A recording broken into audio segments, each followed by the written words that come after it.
Mga kalakal ito.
Kuha muna ako ng pera. Ano?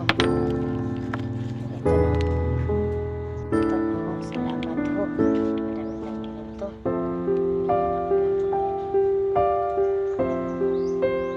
Ang pagkain.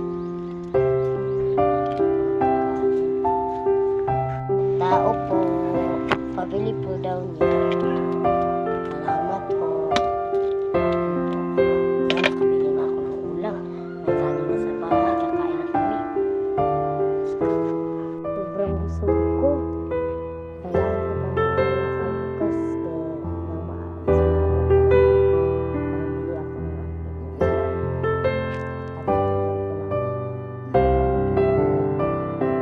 bahay dito na lang.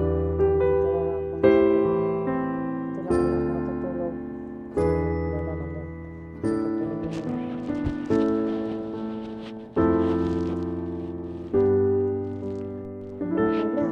Kailangan ko ng mga kalakal. Kalakal. Tao po, tao po. Anong sa'yo? Pwede po bang akin na lang po itong kalakal nyo? Lang po. Hindi rin namin yan gagamitin. Sa iyo na yan. Salamat po. Maraming salamat po. Sige po. Punta na po ako. Mga kalakal pa po ako. Sige po.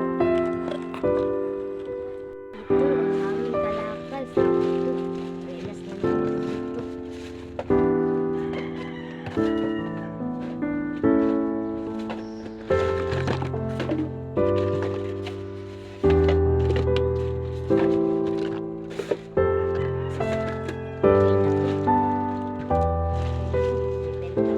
Ibenta ko na to. Ibenta ko na po to. Ayan po.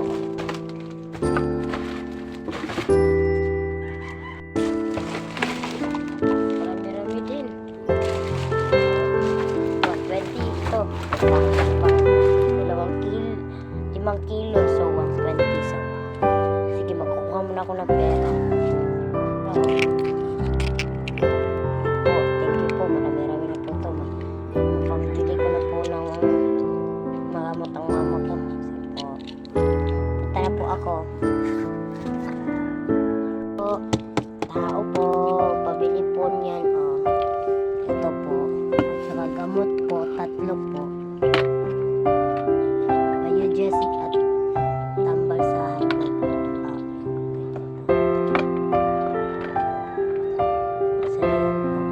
Ay, thank you po. Salamat po. Maraming salamat po. Punta na po ako.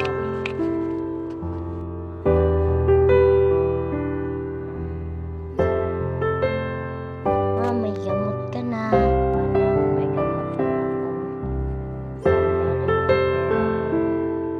Ang mag-alala ma, hindi galing sa masama yung pera ko ma. Galing po yan sa pangalakal ko. Nangangalakal po kasi ako para po mabili po yung gamot niyo. Okay, yan anak. Huwag kang kumuha ng pera na hindi sa'yo. At huwag kang magnakaw. yan tinuro sa iyo. Promise ma, hindi po ako gagawin, hindi ko po gagawin yan sa iyo. Ito na po yung gamot mo, ma. Oh. Diba?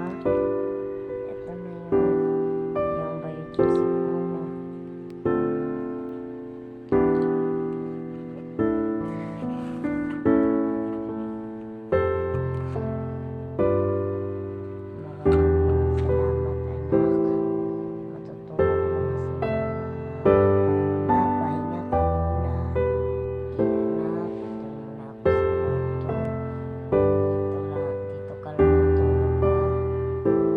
Dito lang po ako kasi po hindi ko po gusto doon. Hindi na lang po ako doon matutulog man kasi ang sikip doon sa country. Dito lang po ako sa sahig. Ma, matutulog na ako.